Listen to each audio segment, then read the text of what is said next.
I'll demonstrate how to buy shares of Patria Investments Limited, which trades on NASDAQ under the ticker PAX.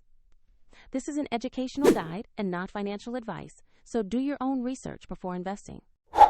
To buy PAX, you need a brokerage account. We use eToro as an example to show the process. After registering, you must verify the account, usually with an identity document, and add funds before buying. Use the platform search bar and type the ticker PAX to find Patria Investments Limited. Select the listing that specifies NASDAQ to ensure you have the correct stock.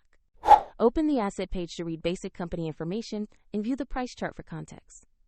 Confirm the company name and ticker PAX so you are on the correct listing. Tap Buy or Trade.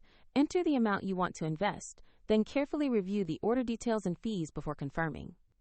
If the market is closed, the order may be queued or scheduled, and if you lack sufficient funds, the platform will prompt you to add money before final confirmation.